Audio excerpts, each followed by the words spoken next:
أشهد أن محمد رسول الله۔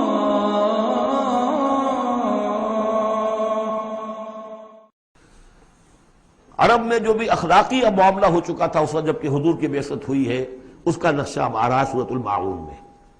یعنی یہ کہ ایسا نہیں تھا کہ سرے سے ان کے ہاں کوئی ویلیوز رہی نہ ہو، لیکن یہ کہ تلپٹ ہو جاتی ہیں ویلیوز، اور یہ کہ کچھ چیزیں ہوتی ہیں کہ جن کی حقیقت نہیں رہتی، صرف ان کی رسم رہ جاتی ہے۔ جیسے آج ہمارا حال ہے، رہ گئی رسم اذاں روح بلالی نہ رہی، فلسفہ رہ گیا تلقین غزالی نہ رہی۔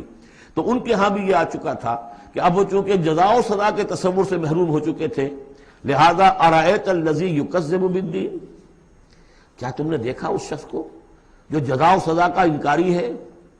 کوئی جزا سزا نہیں، کوئی باعث بعد الموت نہیں، ان ہی الا حیاتنا دنیا نموت و نحیا وما یہلکنا الا الدار۔ اس دنیا کی زندگی کے سوا کوئی زندگی نہیں، ہم خود مرتے ہیں خود جیتے ہیں، اور ہلاک کرنے والی شے گردش افلاک کے سوا اور کوئی نہیں، ہم کوئی خدا کو نہیں مانتے۔ ایسے لوگ بھی تھے ان میں۔ ظاہر بات ہے کہ اس شخص کا کردار کیسا ہو جائے گا جو جزا و سزا کا منکر ہے؟ وہ تو یہی ہوگا بابر بیش کوش کہ عالم دوبارہ نہیں اس طرح۔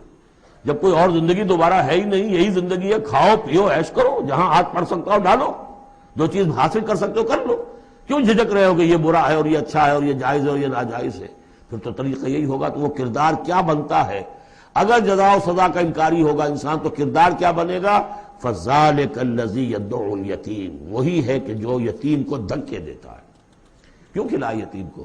کون سا فائدہ ہے اسے سے؟ وَلَا يَحُضُّ عَلَىٰ طَعَامِ الْمِسْكِينِ، اور کسی مسکین کو کھانا کھلانا خود تو درکنار، کسی اور کو بھی اس کے لیے کوئی تلقین کرنے کو تیار نہیں، اس لیے کہ اندیشہ یہ ہے کہ میں اسے تلقین کروں گا تو پلٹ کر مجھ سے نہ کہے کہ تم کیوں نہیں کھلاتے۔ فَوَيْلٌ لِّلْمُصَلِّينَ، ان کے ہاں نماز تو ہے، نماز کا حلیہ انہوں نے بگاڑ دیا ہے۔ وہ سورہ انفال میں ہم پڑھ چکے ہیں، سیٹیاں بجاتے تھے، تالیاں بجاتے تھے، لیکن وہ نماز سمجھتے تھے اسے۔ وہ طواف کرتے تھے خانہ کعبہ کا، اور اس میں سب سے اونچا طواف سمجھتے تھے اس کو کہ مادر ذات برہنہ ہو کر طواف کیا جائے۔ یہ سارے تکلفات ختم کر کے، اور بالکل جیسے دنیا میں آئے تھے، اللہ نے جب ہمیں بھیجا تھا تو اللہ کے گھر میں آئیں تو اسی طریقے سے آئیں جیسا کہ اللہ نے دنیا میں ہمیں بھیجا۔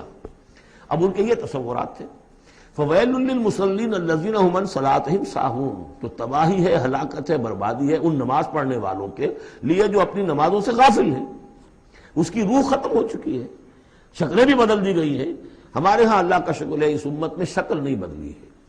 صلو کما رأیتمونی اصلی، اللہ کا فضل ہے، اس طرح کی بدعات وہاں ہمارے ہاں نہیں ہے۔ لیکن یہ ہے کہ روح جو ہے، روح نماز، حضور قلب، آدمی نماز پڑھ رہا ہو تو احساس ہو کہ میں کس کے سامنے کھڑا ہوں، اور پھر جو کہہ رہا ہو اس کو سمجھ رہا ہو، اور خلوص و اخلاص سے کہہ رہا ہو ایاک نعبد و ایاک نستعین، پھر اس پر عمل کرتا ہو، وہ کہاں کتنے ہیں؟ ایک رسم ہے، رہ گئی رسم اذاں روح بلالی نہ رہی، فلسفہ رہ گیا تلقین غزالی نہ رہی، نماز و روزہ و قربانی و حج یہ سب باقی ہیں، تو باقی نہیں۔ الذین هم عن صلاتهم ساہون الذین هم یراؤون، اور اگر کوئی نیکی کا کام کرتے ہیں تو دکھاوے کے لیے، تاکہ اس سے کچھ شہرت ملے، بڑا بہت سخی آدمی ہے۔ وَيَمْنَعُونَ الْمَاعُونَ، لیکن ان کی شخصیت کے اندر پستی کا عالم یہاں تک آ گیا ہے کہ عام استعمال کی چیزیں بھی مانگے تانگے نہیں دیتے۔ عرب میں بھی رواج تھا بھئی کہیں سے کسی کے چولہے میں سے کوئی انگاری لے آؤ تاکہ ہم آگ روشن کر لیں، نمک ہے کسی سے مطلوب ہے تو اس کا کوئی جھجک نہیں ہوتی تھی، نمک دے دیا جاتا تھا۔ لیکن وہ لوگ ان چیزوں میں بھی آ کر شقی ہو جاتا ہے۔